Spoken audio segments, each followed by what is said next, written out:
Et que faut-il retenir ce matin de nos journaux? C'est Hélène Frade qui a lu pour nous ce matin la presse. Bonjour Hélène. Bonjour Elisabeth. On va commencer avec évidemment le sujet dont tout le monde parle aujourd'hui, la Turquie, où le mécontentement populaire semble s'aggraver. Le journal turc Hürriyet raconte ce matin comment Internet est en train de se mobiliser en faveur des manifestants, notamment pour que des vivres leur soient livrés sur place. Et ce qui est intéressant, c'est qu'une partie de la diaspora turque semble elle aussi se mobiliser en leur faveur.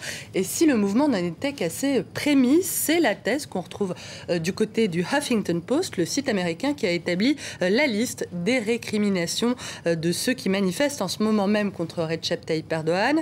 Tout en haut de cette liste, les atteintes à la liberté d'expression et à la liberté de la presse. Le site rappelle qu'il y a aujourd'hui plus de journalistes emprisonnés en Turquie qu'en Chine et en Iran. Il évoque aussi la monopolisation du pouvoir, l'établissement d'une morale conservatrice qui menace les libertés individuelles. Et il parle aussi du lancement de grands travaux à marche forcée, notamment à Istanbul, pour pallier le ralentissement économique turc. Les raisons de la colère en Turquie ne manquent pas, explique en substance le site américain, avant d'ajouter que la répression du mouvement n'a finalement été que la goutte d'eau qui a fait déborder le vase. The International Herald Tribune, de son côté, évoque une crise d'identité turque. Le quotidien établit un parallèle entre le malaise d'une partie de la société turque et l'ambition autocratique grandissante du Premier ministre Erdogan. Il parle d'un divorce progressif entre les tenants d'une Turquie laïque dans la tradition kémaliste et les néo-islamistes.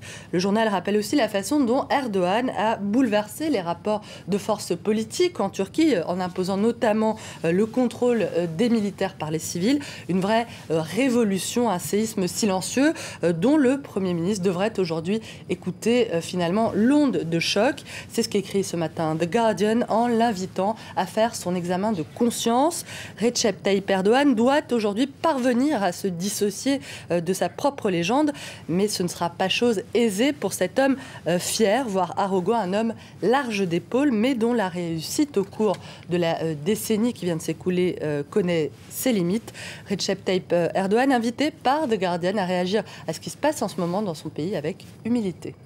Allez, direction maintenant les États-Unis, où Bradley Manning s'apprête à comparaître pour la deuxième journée consécutive devant une cour martiale. Bradley Manning, c'est évidemment la source de Wikileaks. Le deuxième jour de procès et toujours cette question posée ce matin par The Christian Science Monitor. Bradley Manning est-il un héros ou un traître?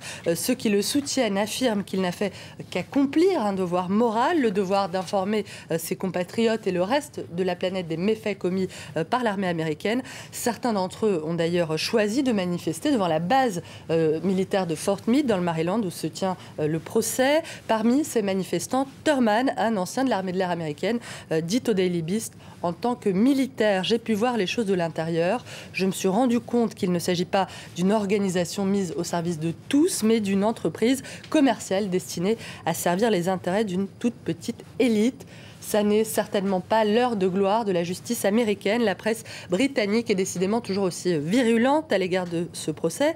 Et c'est à voir ce matin du côté de The Independent qui rappelle les conditions extrêmement éprouvantes de la détention de Bradley Manning. Des conditions honteuses, écrit le journal. Son maintien à l'isolement parfois complètement nu. Ça n'est pas de la justice, c'est de la vengeance. Fin de citation.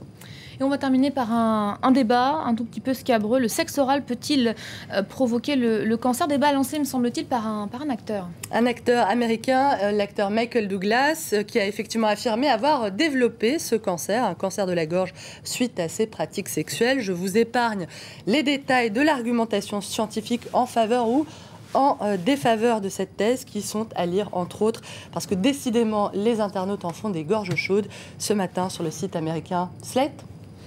Merci beaucoup Hélène Frade, c'était la revue de presse internationale.